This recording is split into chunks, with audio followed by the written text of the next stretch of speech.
Here I am, pleading at your door. Send me your mercy, send me your peace, or I am lost for sure. Oh Lord, here I am. Alhamdulillahi Rabbil Alameen, wa salatu wa salamu ala rasulih wa ala alihi wa sahbihi ajma'een, amma ba'd. So the title of the lecture, Salvation Through Guarding the Tongue. Now, this is what I call a recipe for disaster. The tongue is a very small instrument, very small muscle that actually never tires from speaking. True or false?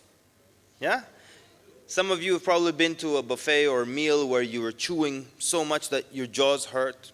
Sometimes you laugh and smile so much that your cheeks hurt. Anyone have that happen to them? Yeah? In Hong Kong? You smiled until you... You know what I mean by that, I swear to God. Since I arrived, it's been 3 days, not a person has smiled. Everyone. And everyone's in a hurry. Okay, thank you.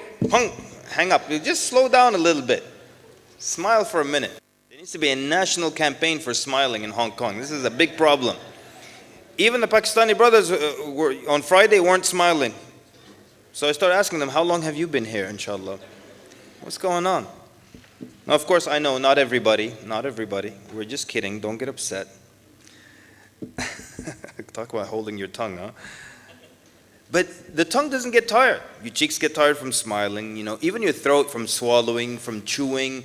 But your tongue from talking, you can talk non-stop for hours and hours and hours. And you never say, I got to stop, my tongue hurts from all the talking. It never hurts. Unbelievable. So people just talk. And who talks more, by the way, men or women? Who thinks men speak more than women per day? Put your hands up. You put your hand up and you look towards your father. What does that mean? Okay. All right, who thinks women speak more than men? The majority, almost all the brothers, and even some of the sisters think women speak more than men. There was a study that said that women speak, men speak 12,500 words per day, and women speak 24,500 words a day. So 12,500, 24,500. Now, based on this research, we had a lot of good jokes, right? Like the one about the two women who were in jail together. Now, I don't want to share these jokes, but one of them is like the women who were in jail together in the same cell for 10 years. And they're talking day and night, non-stop. Then after 10 years, they let both of them out of jail at the same time. So one of them said to the other, let's go to my house and finish this conversation. Or the man was reading the newspaper, the phone rang, his wife answered it, and for 1 hour she's on the phone, non-stop. Then she hung up. Her husband asked her, who was that? She said it was a wrong number. The man I was actually reading the newspaper, he saw the study that said men speak 12,000 words a day and women 24,000 words a day. So he's happy, he shared it with his wife, and his wife said, yeah, because we have to repeat everything we say twice. And the husband said, what?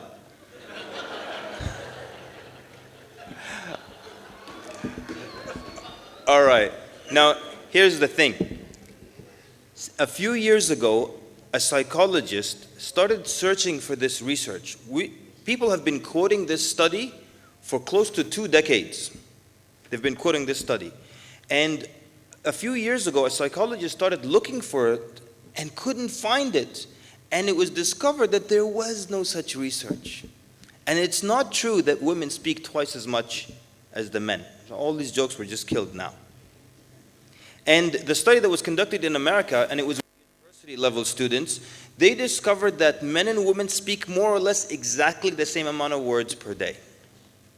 And some of the men are sitting here saying, no, Sheikh, I don't believe this. You're wrong. I don't care what the study says, because my wife is always talking to me. And I'm just saying, and she's No.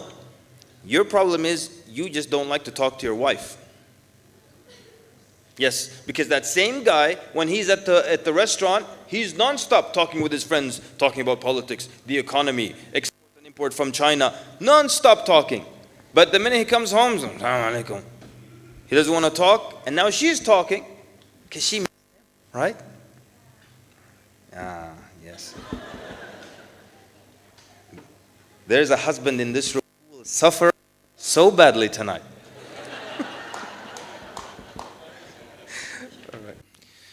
Okay, so we said the recipe for disaster: one, it's a muscle that never gets tired. Two, few people can control it. We're just letting it loose all the time, commenting about everything, making a critique of everything. Nobody's controlling it. That's a problem. You can't control it. It doesn't get tired. And what does it do? Oh, it can break up families, start fights, start wars, destroy careers, ruin reputations, collapse economies. All this, just this little instrument, the tongue. And here's to make things worse now. The third thing that makes it worse. Okay, we're going to keep trying until we get this, inshallah. Not a problem. Thank you, sir. Yes. Okay, how is this? Just bring them all, I'll hold them all, it's not a problem. Huh? It's on, yeah? All right. So you're with me? So now, we said the third part that makes us disastrous, it's one of the top two things that will take people to the hellfire, wal-'iyadhu billah. This is in Sunan al-Tirmidhi and Ibn Majah. The Prophet ﷺ, he asked, he said, أَتَدْرُونَ مَا أَكْثَرْ مَا يُدْخِلُ النَّاسَ الْجَنَّةِ. He says, do you know what of the top two things that take people to paradise? And then the Prophet ﷺ said, تَقْوَى اللَّهِ وَحُسْنُ الْخُلُقِ. Taqwa Allah, being mindful of Allah subhanahu wa ta'ala, being always aware that Allah Azza wa Jalla is watching you. Husnul khuluq, good manners. Now, good manners also related to the tongue. You agree? No problem. Thank you very much. So, good manners related to the tongue. Then the Prophet ﷺ said, أَتَدْرُونَ مَا أَكْثَرْ مَا يُدْخِلُ النَّاسِ النَّارِ. What are the top two things, or the things that take people to the hellfire? And then the Prophet ﷺ said, Al-Ajwafan. And they said, what are Al-Ajwafan? And the Prophet ﷺ said, Al-Famu wal-Farj. The mouth and the private parts. These are the two things, the top two things that take people to the hellfire, wal-'iyadhu billah. So that means, yes, this is dangerous. This is something very, very serious. A man came to the Prophet ﷺ, he said, Ya Rasulullah, dullani ala shay'in a'tasimu bihi. O Prophet of Allah, guide me, or Messenger of Allah, guide me to something that I can hold fast to. So the Prophet ﷺ tells him, Qul, he said, say, Rabbi Allah, thumma istaqim. Say, Allah is my Lord, and then remain steadfast upon that. Just remain upon that. Then the man asked the Prophet ﷺ a brilliant question. He said, فَمَا أَخْوَفْ مَا تَخَافُ عَلَيْهِ Ya Rasulullah. What is the thing that you fear for me the most, O Prophet of Allah? What are you afraid for me the most? And the Prophet ﷺ stuck out his tongue and held it. Took his tongue out and just held it like this, meaning this thing. Now what's interesting, you're going to find a number of a hadith where the Prophet ﷺ physically holds his tongue between his two fingers like this. Isn't that interesting? And he doesn't just point to it, but he'll hold it like this and show it to people, even though everybody knows what a tongue is, right? So the hadith of Mu'adh ibn Jabal, the Prophet ﷺ said, أمسك عليك هذا. Yani hold this, keep this to yourself, your tongue. And again, pointing to his tongue, holding his tongue. Even though we know that how you feel about something and all that is actually in here, right? It's also actually in here. That in the hadith, the Prophet ﷺ said, من كان يؤمن بالله واليوم الآخر فليقل خيرا أو ليصمت. Whoever believes in Allah in the last day, he should say that which is good, or he should keep quiet. Now, the scholars said, one of the explanations, that if you believe in Allah, now Iman is here, but the tongue acts like a scoop. It will scoop out whatever's in the heart and put it out. So if you love someone, then what would you say about that person? Only good things. When you detest someone, what comes out? Only things that are negative about them. So the tongue reveals what's in here. Now, if the Prophet ﷺ said, just watch what's in here, and didn't point to the tongue, some people then would start bad-mouthing people And when somebody tells them, don't say that, they'll say, look, I only said that with my tongue. I was just trying to be funny. But in here, I don't feel the same thing. No, the Prophet ﷺ actually held the tongue. Don't say it. And the truth is, whatever you say reflects what's actually down here. So, if you look at, in Luqman al-Hakim, Luqman used to be a slave, but he was a wise man, and Allah subhanahu wa ta'ala mentions him in the Quran and some of his wisdoms. When he was a young boy, his master told him, slaughter a sheep and bring me the best two parts of the sheep. So he slaughtered the sheep and he brought the heart and the tongue. Next day, he tells him, slaughter a sheep and bring me the worst two parts of the sheep. He slaughtered the sheep and he brought the heart and the tongue. So it has the potential to be something great, and it has the potential to be something actually very, very dangerous. A man came to the Prophet ﷺ and he said, Man najah? Yani, how can we be saved? How can I be saved? And the Prophet ﷺ tells him, Amsik alayka lisanak. Hold fast to your tongue. Hold your tongue back. Hold back your tongue.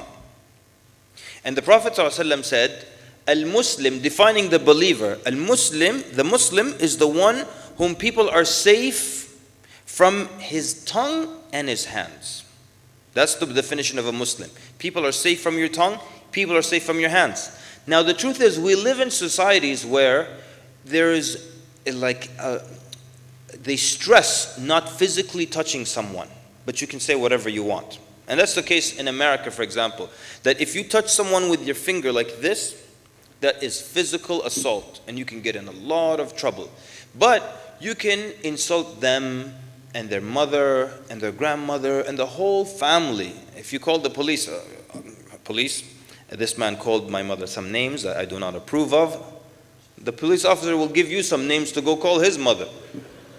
I'm not going to get in trouble for that. But if you just touch someone like this, you get in trouble. So what happens? So we learn then that words are okay, but just don't physically touch people. But that's actually not the case in Islam, because words can be far more serious and far more damaging than physically touching someone. Far more damaging. Now I got to tell you a true story.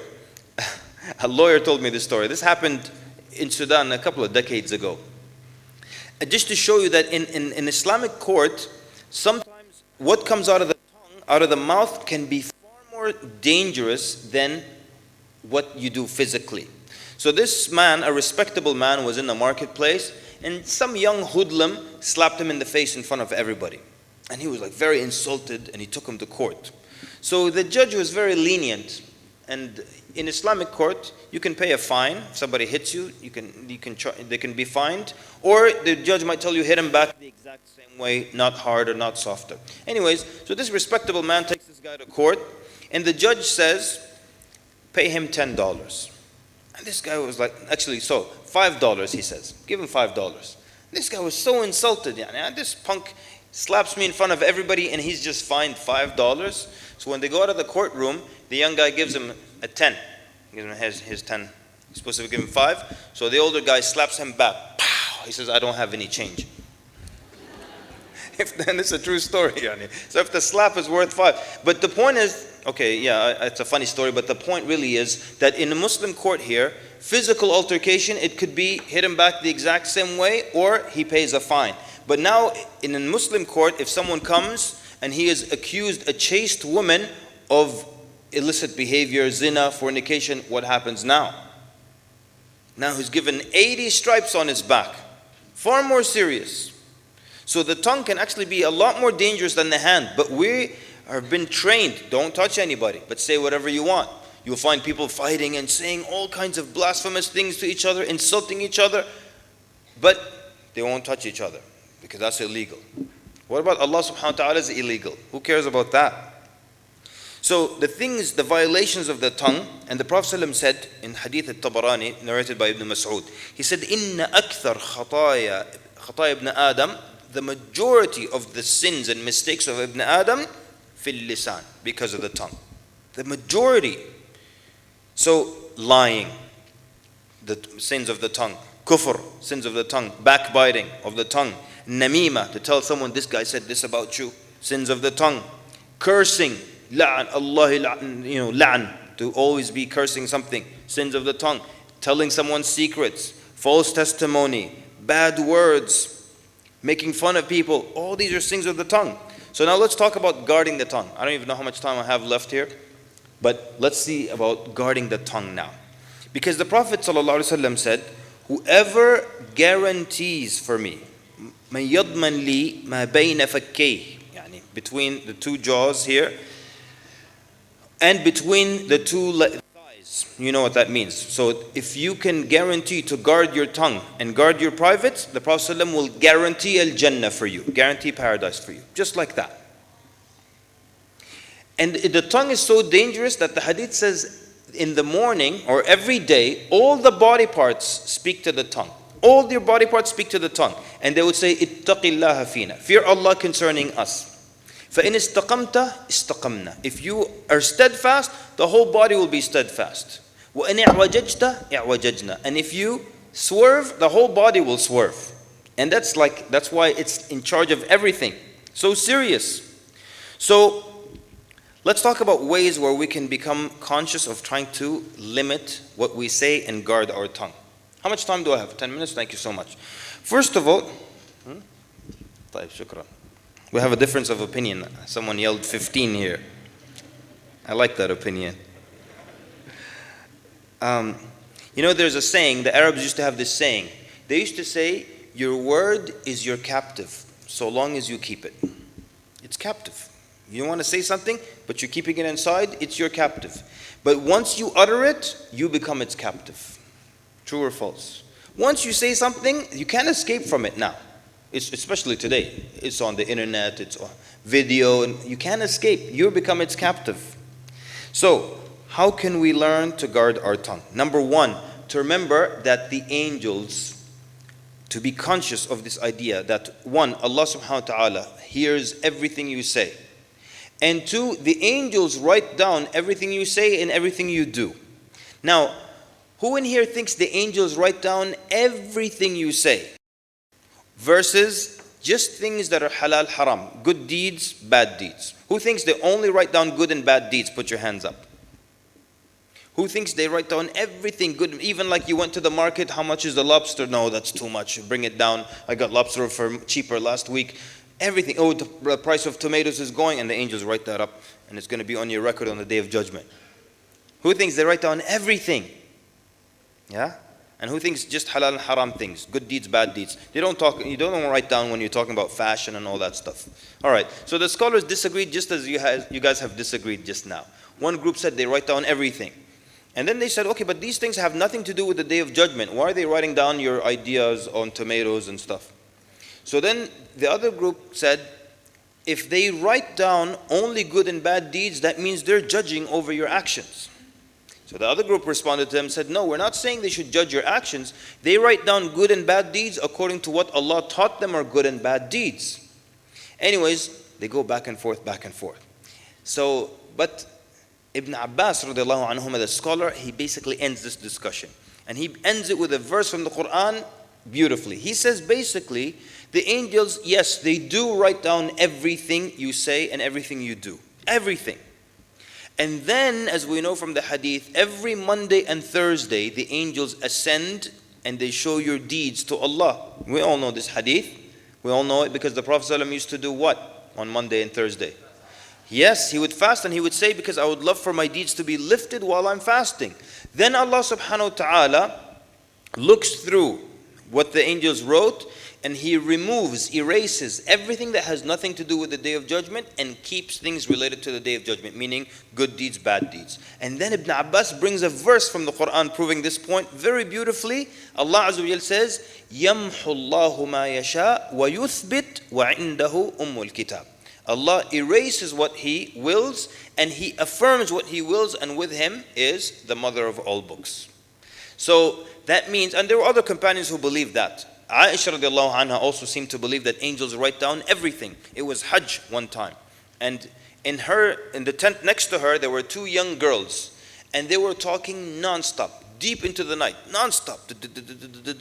And now Aisha radiallahu anha wants to tell them in a very nice way, why don't you stop talking and go to sleep? So she tells them, هَلَّا أَرَحْتُمَا مَلَكَيْكُمَا. She said, why don't you give your two angels a break? Because you're talking, angels just writing. So you should give the angels a break, meaning is a nice way of saying, be quiet. So the scholars use this to say that she knew, that she believed that angels write down everything that you utter. And also from the great scholars, Tawus ibn Kaysan and Ahmad ibn Hanbal, rahimahumullah, they also believe that. So the point is then, it changes things now. If I can be conscious of the fact that the angels are writing down everything I'm saying and everything I do. And Allah subhanahu wa ta'ala hears everything I say. So even if I say something, it's not necessarily haram, but it's just completely silly, but Allah Azza wa Jalla is going to read that on Thursday. So becoming more aware of what comes out here. And now, then another one, learning to keep silent. So one, being aware. Two, learning to keep silent. Now, in our day and age, you got to talk non-stop, and everybody's an expert on everything, and people have a critique on everything and just non-stop talking. But the Arabs used to say, keeping silent preserves reverence. Keeping silent preserves reverence. Yani people will revere you more the more you keep silent. The more the guy is talking non-stop, non-stop, non-stop. You know, they used to say, Amr ibn al-As radiyallahu anhu, he used to say, al-kalamu kad-dawa. In aqlalta minhu nafa, wa in aktharta minhu qatal. He used to say, talking is like medicine. A little of it cures, and a lot of it kills. Ever been around someone who doesn't stop talking for a minute, and you just like, kill me now, right? Too much talking kills. A little bit is just like medicine, helps you. Too much medicine kills you.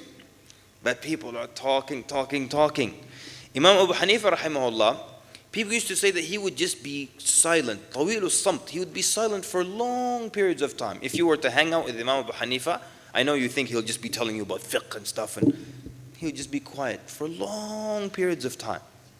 You probably might get bored, like, so Imam Sahib, give us something. Just quiet. There's no need to talk all the time. And let me tell you something. When you allow the other person to talk, that is a very, very noble quality. If you have that, it's very noble to let the other person talk. People always want to hear themselves talk and always want to show what they know and what they watched on this channel and all that and what they know about lobster. Let the other guy talk. Even if you know more, let him feel like the expert. It takes a very selfless person to be able to do that. And some people take many, many years to learn this lesson. Let the other person talk. Most people just want to talk and show their expertise. Because they watch a YouTube video, they think, khalas, they have a PhD in lobsters now.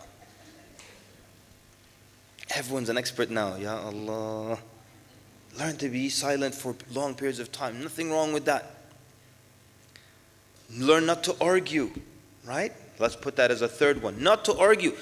This is khalas, the age of argumentation now. Arguing about everything. Wallahi, sometimes I'm at gatherings and I cannot believe the things people are arguing over. I was at a gathering one time, and this was in England, by the way. It was. And one guy was talking about his back pain, and the other guy was talking about his tooth pain, and then they start debating which one hurts more. What kind of a debate is this? Which one hurts more? Let's have a debate. Is the horse faster or is the apple sweeter? Can't even compare the two, but let's have a debate. No, not a problem. You know what the Prophet ﷺ said? He said, أنا زعيم يعني أنا أضمن. I guarantee ببيت في ربض الجنة في وسط. I guarantee a house in the middle of paradise for whoever leaves arguing, even if he's right. Even if he's right. Yeah? You can be right and the other person is wrong and you just stop arguing. For the sake of not arguing, causing bad blood. Yeah, you're right, but you know what? You're a noble person if you don't argue. Even if you're right because you're saving the other person, you're letting him save face, you're allowing them to not be embarrassed in front of everyone. Just let it go. Just let it go. I know people, they can't let anything go. They have to stop at everything and comment on everything. And what you said was, just let it go. Let it go. A lot of times, just, you know, it's like, what is that cartoon called? Where they sing Let It Go? Huh? Frozen, I will. Let it go. Elsa, مش كده?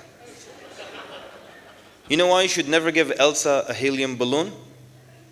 She'll let it go. I don't know how we got to this. Let me tell you something. I probably have little time. About backbiting.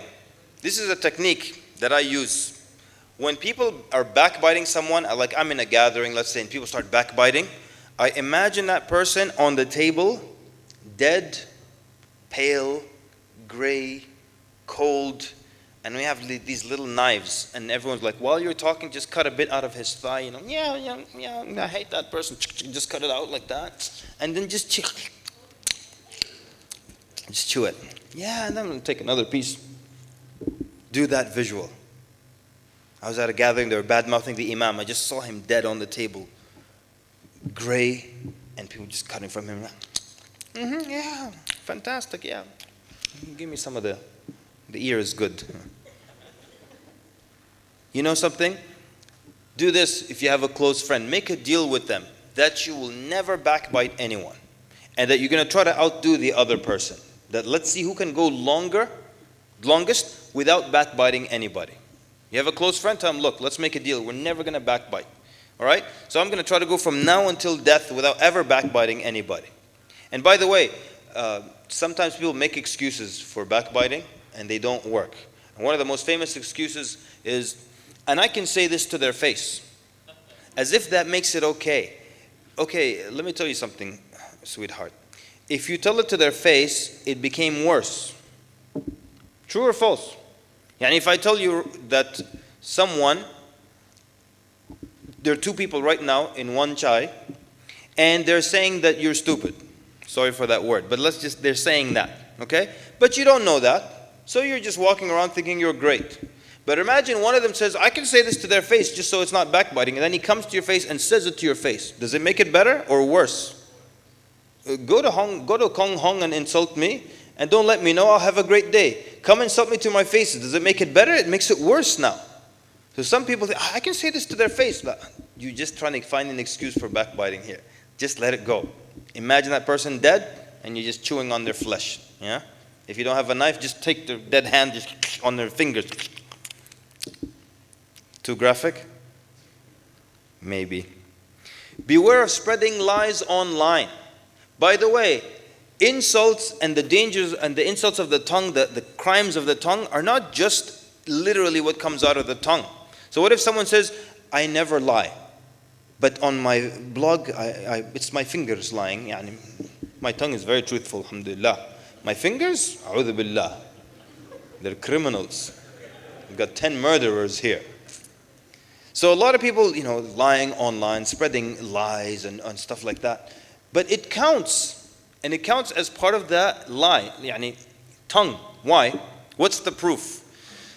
Aisha radiallahu anha wanted to say something derogatory about Safiya. Who was Safiya? Safiya bint Huyay ibn Akhtab, who was the other wife of the Prophet sallallahu alaihi wasallam. So Aisha radiallahu anha, she says, "Hasbuka min Safiya annaha kada wa kada." She says, yani Safiya, basically, she with her hand pointed that Safiya was short. Radiallahu anha. So did she say anything? You just indicated short. So trying to say it as a negative thing, by the way. And if you call someone short, just to describe them, it's not an insult unless you're trying to insult them. But if we get too sensitive with things now. We get too sensitive with things. If you call someone black, astaghfirullah, he's black, ya akhi, what? There was a book, I know this is a side story, but there was a book on scholars from the Tabi'een. So they described Ata ibn Abi Rabah, that he was black, that he was lame, and he had a limp, and that he had a flat nose. So then this lady, African-American lady, came to him, she said, I'm offended by that book. Did you see how they described Ata? That he's black, and had a flat nose, and he was lame? I said, sister, do you know why they described him like that? She said, why? I said, because he was black, and he had a flat nose, and he was lame. Yani if you describe me and you say he's tall and extremely handsome, I don't get offended. What's funny? Oh, the tall part. Anyways, so the Prophet ﷺ, and we'll end with this, I promise. The Prophet ﷺ said that you have said in قلتِ كلمة, which means you have said a word, and she didn't really say a word, she indicated, but it's in replacement of the word, right? He said, you have said a word, لو مزجت بماء البحر لمزجته. If it were mixed with the waters of the ocean, it would overpower it. Yani it's such a powerful statement that it would change the color and change the smell of the water of the oceans just from what you did. So that means we have to also be aware of what we type and our little labels and indications with our hands. And so hand signals, every country has hand signals that are, derogatory and insulting. Do they count under the tongue? For sure, because they're replacing what comes out of the tongue. So, but it begins with us being conscious of how much we're talking and how much is coming out all the time. And I said earlier that this sometimes takes years. And I'll tell this story and I'll get off the stage.